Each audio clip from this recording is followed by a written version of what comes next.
To Gary's Glorious Golden Nuggets. This is episode 0026. So happy to have you here. Today, we have Angel Ribo. He's known as the CEO Confidant. This gentleman has an international clientele. He's also an international TV host when you think about all that he does. He's on several talk shows where he's actually interviewing people. This gentleman is a philanthropist. He has a great sense of social responsibility. He's been an entrepreneur for years and years, and now we have the opportunity to hear from Angel. So let me welcome you, Angel. Thank you. Thank you very much for having me, Gary. It's a pleasure. It's an honor. And obviously, thank you, everybody who's listening to us today. Yes. Thank you, folks. We really appreciate you being here. I'm going to start right off, Angel. Totally. What do you wish you had known before you became an entrepreneur? To take action faster than I did. Oh my God. You know, I was so confused. It's a great question. I still remember, I will never remember, obviously. I will never forget, the first day as an entrepreneur, right? I mean, I was extremely blessed. I had a great jobs, and my company was kind enough even to put the severance package in place. And I had this outplacement company helping me in case I wanted to have another job. They already knew I wanted to become an entrepreneur. But hey, I mean, so much support and so many things, to be honest. Sometimes I think it was just counterproductive, you know, because I was always like, okay, so I have all those resources and then I have all these different options. I've done so many things and I have this route that I could go. I have this route that could provide this service, this other service. And yet, literally, I wish I had taken just one route and started like hitting hard in that direction. Definitely. That's definitely the thing that when I think back, I would have liked to know and change. And that's probably why I came up with this mantra, which is the main mantra for me and for my clients, which is taking perfect action now. Taking perfect action now. That's my main mantra. It's like, regardless of the path that you take, it's by taking it that you learn, you make mistakes, and you course correct, and you course correct, and you make mistakes and you course correct. Keep going, keep going, keep going. You know, all the things will show up while you do it. It's not that you have to be insane. It's not that you have to be blind. Obviously, you have to be listening and you have to be analyzing what's going on around you.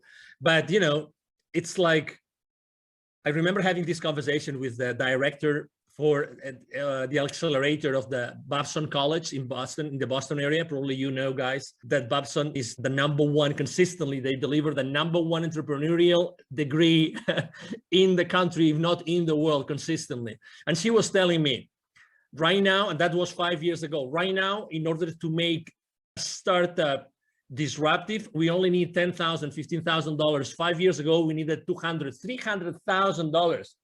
That's why the faster you go to the market, the faster you will see what you have to do to provide a better service to your audience. So, oh my God, I wish I had known that in 2016. Thank you for asking, Gary.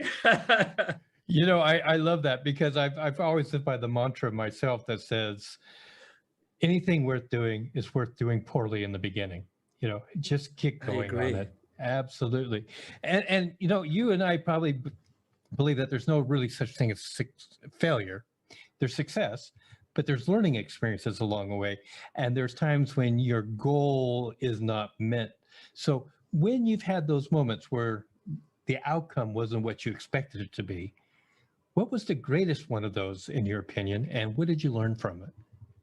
Actually, probably it was when out of the blue and through a personal connection, a company, an entertainment company from Spain came to me or called me and say, hey, we are the owners of such a TV network. We are in Spain. We're going to fly to Los Angeles in a couple of weeks. We would like you to be there because we would like to make you an offer. We would like you to help us develop their business. I had no idea, absolutely no idea about their entertainment business, nothing.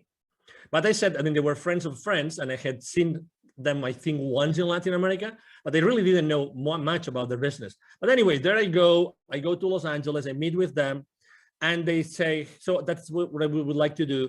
But you know what? We cannot pay you as much as the other clients are going to pay you. So I said, well, okay. So, you know, all right, let's see what is in here for me. And you know, when your gut feel is telling you, Angel, there's something here, you don't know what it is, but I think that you should consider this. And really, inside of me, this voice that came to me saying, You have to do this. You don't know anything, but let's keep moving forward. And I was already there. I had nothing else to do for a week. So I said, okay, I'll surrender to the unknown. Let me put it this way, Gary. And and then they go, well, Angel, you know what? Part of your responsibility, if you take this, if you accept our offer, it's going to be that you're going to be sitting on this chair just for a test, and you start interviewing people. I said, what? Yeah, you start interviewing people, and you know, but I don't know anything about these people, nothing. But don't worry, you know, we are here in this, you know, conference, and there's thousands of people. We'll bring you only like, I don't know, maybe 30, 40, 50 in the next 5, 6 days. And we will probably not have time to tell you who they are, but it doesn't matter. You know, we'll sit them down here with you, and we know you're a smart guy.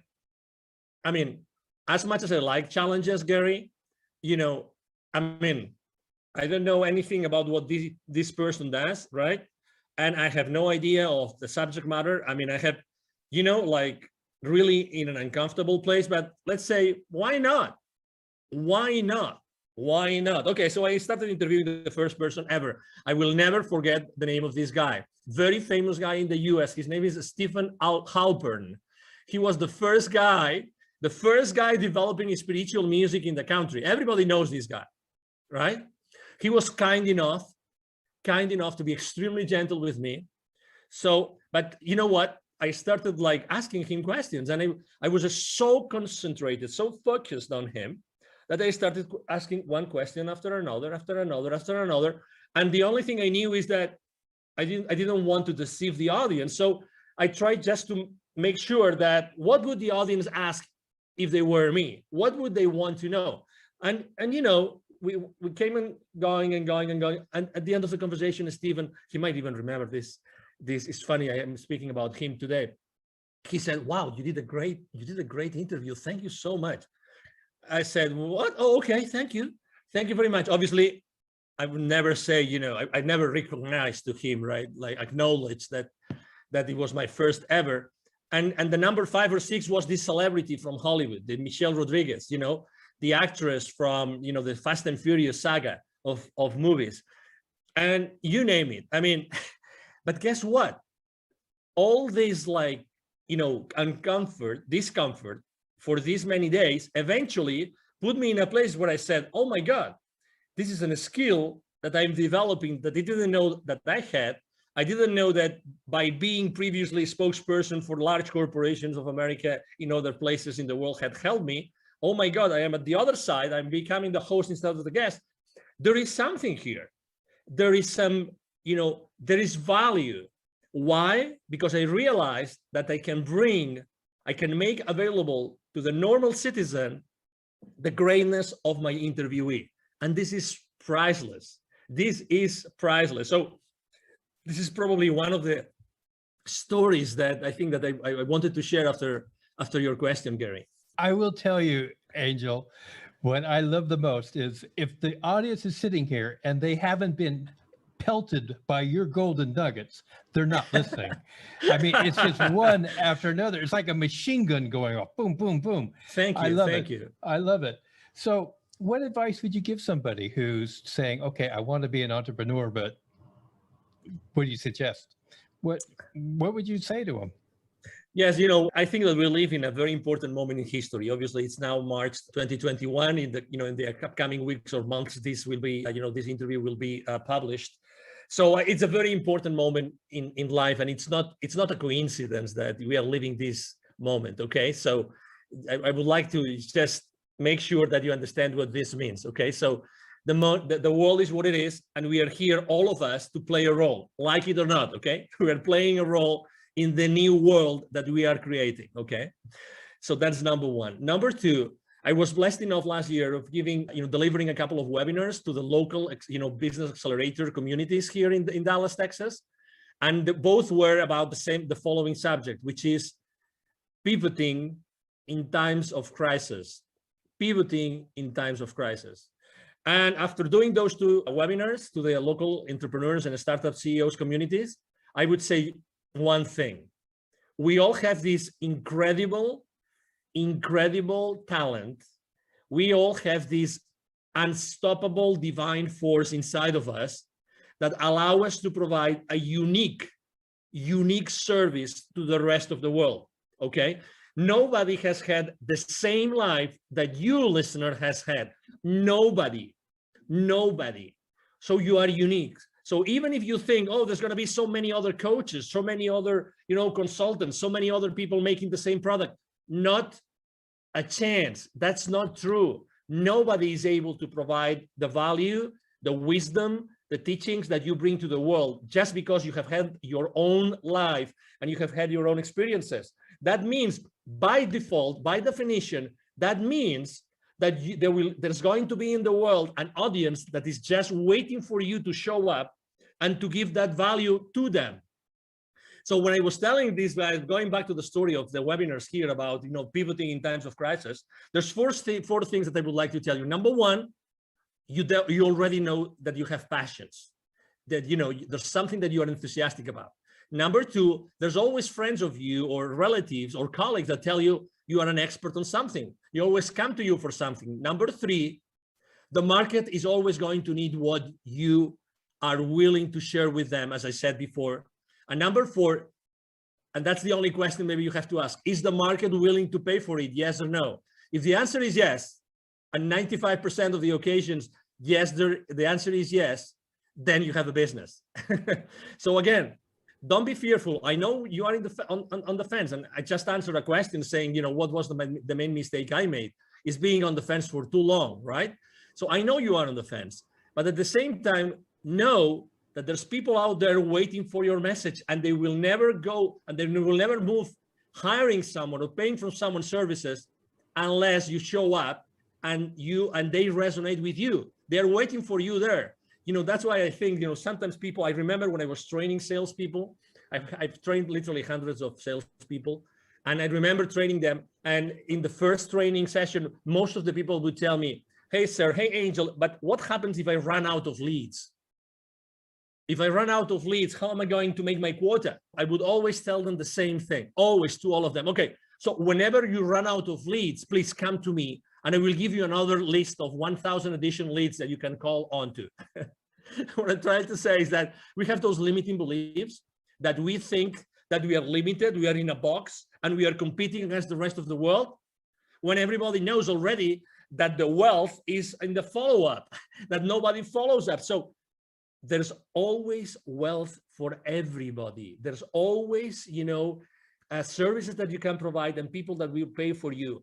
It's collaboration that we have not been taught. That's why we are being taught all the time about competition, but the reality is that there's wealth for everybody. And if we learn to collaborate as opposed to compete, you will feel much more comfortable, and we will all make a nice living. All of us, no exception. I fully agree. And I thank you so much. Again, I hope you guys got another dump truck to fill up, because this guy is just going to give you golden nugget after golden nugget. So let's just talk about resources. Now, resources can be people, books, relations, etc. Can you just name three that have really influenced you in your entrepreneurial pursuits? Yes, I would say number one, when I was in corporate America and I was in charge of, let's say, business development for many different areas in the world, I was very lucky because regardless of my own sales team, I was always working in what is called like indirect sales models. Indirect sales models means that the companies I was working with, we were going to the market and selling through resellers, through partners, and this kind of, intermediaries, let's put it this way. That was a great blessing. Why? Because I became the most trusted advisor of all those companies. Guess what? The leaders of those companies and the different employees, they were pure entrepreneurs. They started their companies small, and they wanted to thrive, and they wanted to make a lot of money out of the margins that we were giving as the vendor, right? So that's the number one thing. Resources, people that I always was working with, and I was always working with partners. That's why I talk about collaboration all the time. So number one, resource, partnerships, collaborators, resellers, distributors, you name it. Look for something, someone, companies, people that can go to the market, help you go to the market. That's number one. Number two, speaking about books, I'm not going to be very, let's say, very conventional with my answer about books, because I would say that probably the books that have influenced me the most have been more spiritual books than business books. But had I not read this book, and I'm going to mention just one of them, I would have never done what I have done, and I would have never moved from Europe. And it's a book considered, it's a fiction book. It's a history, or excuse me, the story about a series of scrolls and revelations from the Amazonian, forest in Peru. The book is called The Celestine Prophecy by James Redfield. Had I not read that book, which was like, of course, I knew that already, but I would never say this aloud. This is, I would be embarrassed of sharing this with anybody, but I was reading the book and every single page was like, oh my God, yes. Oh my God, yes. I always had this feeling inside, but I never was able to formulate it properly. I was never able to say, oh yes, this is like this. Exactly. So, and why is this book so important? It was so important for me because that's the book that when I finished reading it, I said, I have to go from Europe. I am originally from Barcelona. I was living in the UK at that time. I said, I have to move from Europe to the Americas. I don't know why nor how. It doesn't matter. I'm going to go back to London and I'm going to ask my managers, my supervisors, hey, I would like you to relocate me to Latin America to work. I don't know why, I just want to go, right? And they told me, no, you're crazy. Why would you go from this, amazing job in this amazing country, making so much money, to a third world country? You are insane. But anyway, I took my chances and I did it, and I'm glad I did it. And that's the second resource, right? And the third resource, it was going to an event. And I go to a lot of events, but this event really changed me. And although I burned my feet and that event, and now I'm giving you a clue that what event I went, and and nobody burns their feet, only the ones who are not engaged. And I was one of them. Okay, I don't mind saying it and sharing it with the world. I went to a Tony Robbins event and I burned my BLOODY feet. Okay. So, but guess what? I think that was part of the experience, and obviously it was meant to happen, right? I remember there was so many, you're talking about nuggets. Tony Robbins, obviously, he's, as you know, he's been the coach for the most influential people in the planet. Okay. So what he knows, probably only a handful of people know in the planet. Okay. So he was just sharing so many ideas, and the idea for the first time, the idea of, if you want to be really wealthy, that's going to be proportionate to the number of people that you help. And I had never, it seems obvious, right? It seems evident, right? But I had never thought about this in that way, that it's all proportional. So start thinking about how can you do something, provide a service or a product that you are going to be able to scale afterwards, right? Because it's going to be the amount of people that you serve, what's going to define the rest of your, let's say, wealth life. Those three resources, collaboration with partners, this specific book, and going to this specific event, those were three amazing resources that they made Angel Rebo the CEO Confidant that I am today. Well, I'm glad that you hit those resources. And I must admit that in my life, two of those have been experiences for myself without the burnt feet. but let's just move on here. There's a lot of myths about being an entrepreneur. And because they're myths, I'm going to give you an opportunity to just pick one and just bust it right now for our listening audience. Any myth? Probably the first myth that I like to speak about a lot is the imposter syndrome. The imposter syndrome. We all as entrepreneurs at some point, generally in the beginning of our journey, we think that we're not worth it, that nobody's going to hire us, and that whatever we say that we did before, it's just BS, with all due respect to everybody, okay? Because we think that it wasn't enough. We think that nobody's going to hire us because before we had all this powerful machinery, of this large corporation or company, supporting us.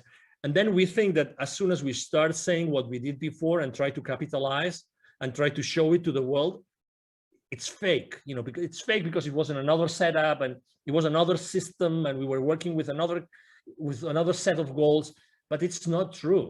It's not true. Again, we are, as I said before, we have treasured inside of us a series of experiences, knowledge, wisdom, which is not comparable with anybody else. And that goes the other way around too. So it means that, we really don't have, and you are not competing with anybody else. So when we have this syndrome that, we think that what we are saying, even though, deep inside of us, we know it's true, we still have this feeling, and we say it like with our, mouth, like semi-shut, you know what I mean? When I read the other day a great quote, I used it for my motivational quotes on social media. I write books to know what I know. I write books to know what I know. And I can tell you, one of the reasons why I accept so many invites from podcasters is because for me to be on a podcast and to be interviewed is such a blessing, because I really get to know what I know. I have to tell you, and I can tell you a very interesting story. The other day, I was interviewed by a young guy from Bangladesh. I was his second guest, okay? And he was intimidated, so intimidated that he made it late to the show, and he was the host, right?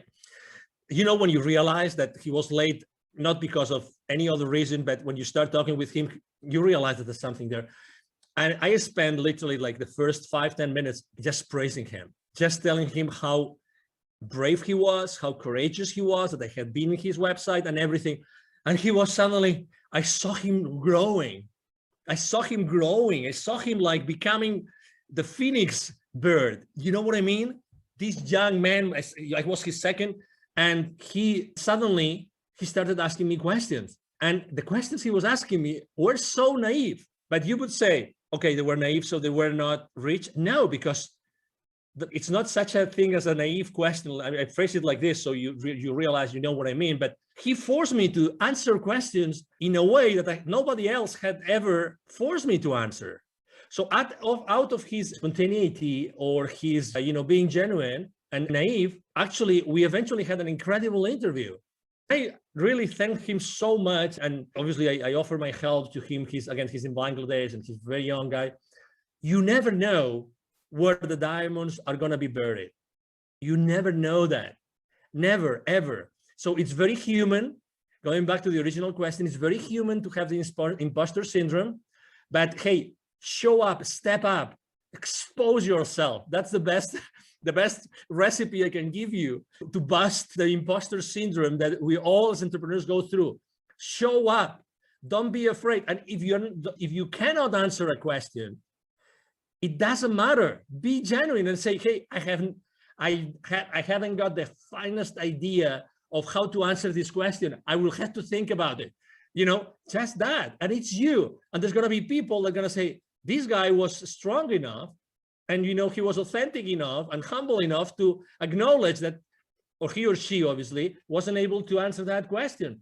And that's part of who you are. And again, I'm sure that for the next interview, you will be able to answer this question and many others, because you probably will have done some homework, but I really like this, like as to be busted, because we all go through it. It's a limiting belief, and it's so not true. So not true, Gary. I really appreciate that. And one thing that I know from our brief interactions with each other, you are a master at building other people.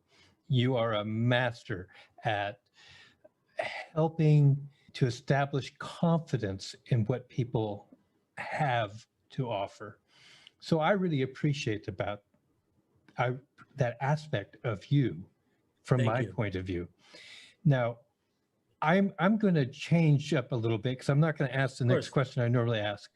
We talked about social responsibility. I'd like you to talk about your point on social responsibility as an entrepreneur. Yeah, there was a time in my life in which I said, if not me, who? And you will understand why. If not me, who? I had this question inside of me, if not me, who?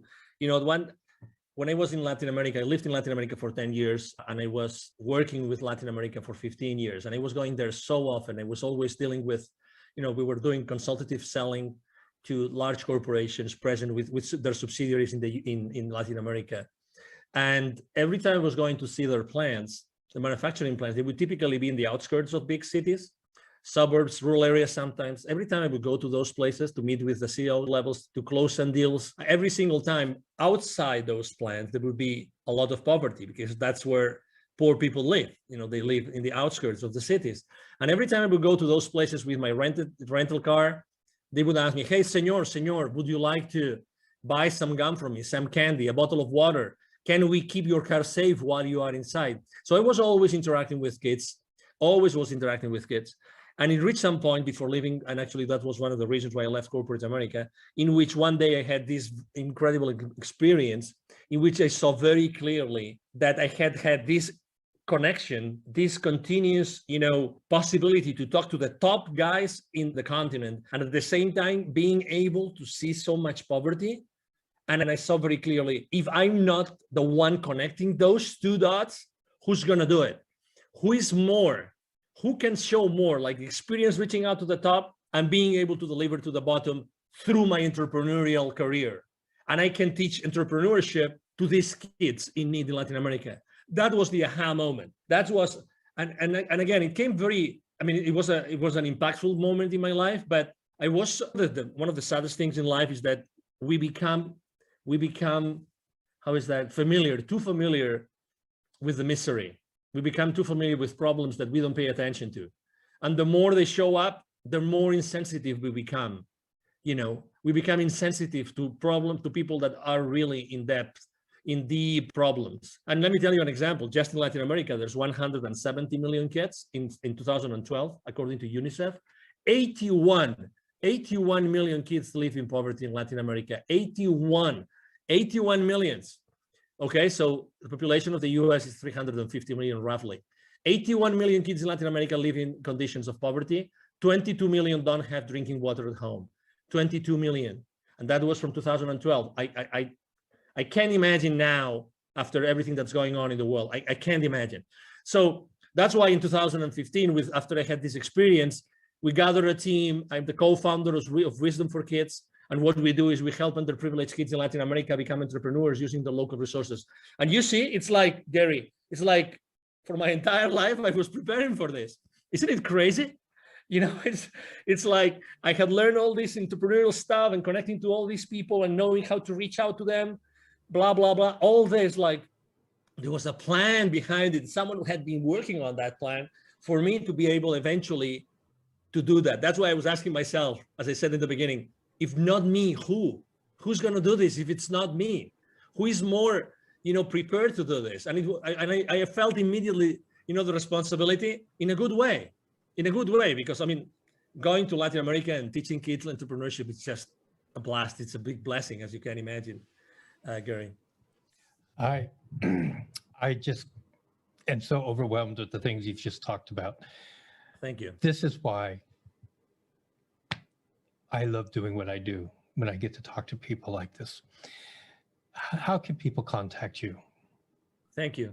So I'm very active on social media. I'm blessed with having a great team that helped me do that. Otherwise, I wouldn't be able to do it. I thank my team every single day. I am the most active network I am on social media outlet is LinkedIn, the professional network. You can message me there and you will see me there. Angel Ribo, Ribo spelled like R-I-B-O for the ones that don't see the video of this interview. My brand is the CEO Confidant. And I'm going to give you also my direct email address. Either my team or myself, we answer all the emails we receive every single day. It's very easy. The email address is extremely easy. Angel, as in heaven, A-N-G-E-L @angelribo.com. My last name is Ribo, R-I-B as in boy, O. So my email address again is angel@angelribo.com. You can reach me there, and it will be a pleasure for me to interact with you and engage in a conversation. Ladies and gentlemen, we'll have all that information in the show notes. So if you're driving, continue driving. Don't try to pull over to the side of the road and try to write it all down now. So yeah, just go ahead. Now, Angel, I always give every guest 2 uninterrupted minutes. to right. say whatever's on their heart, whatever they want to say at this moment. So your 2 minutes start now.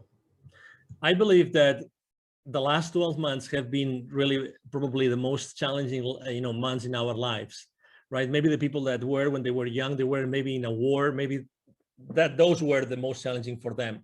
But regardless, I think that those 12 months have taught us something which is extremely important for all of us, which is connection. Connection. I've been consistently posting for the last 12 months about building bridges. Why? Because I've seen in so many outlets, in so many instances, face-to-face or online, people disconnecting, unconnecting. We've never needed, as humanity, more connection than today. Never. You can, and you have the possibility of connecting people every single day with your wisdom, with who you are. Try to reconnect, try to rebuild the bridges. If you burned any bridge for the last 12 months, you have this divine force, which is, inside of you and nobody can take away from you. Use that force inside of you to rebuild those bridges. Really you can make a difference just with who you are today and with what you do every single day. Try to do that purposely. Try to have an intention every single time, every single morning that you wake up, when you wake up, and when you go out, and when you start talking with someone over Zoom. Try to build a connection. Try to create a connection. Make it an intention, because we all need it. This is happening really because of something. There's some reason behind, all the fear and all the challenges. And the reason why this is happening is that because we have to become more aware of what we really can do as humans. I see this every single day. Thank you, Gary, very much for allowing me to be here. You are right. When I work with someone, I really make sure that they understand their own potential. That's my main goal with everybody I work with. To make them understand their absolutely incredible potential.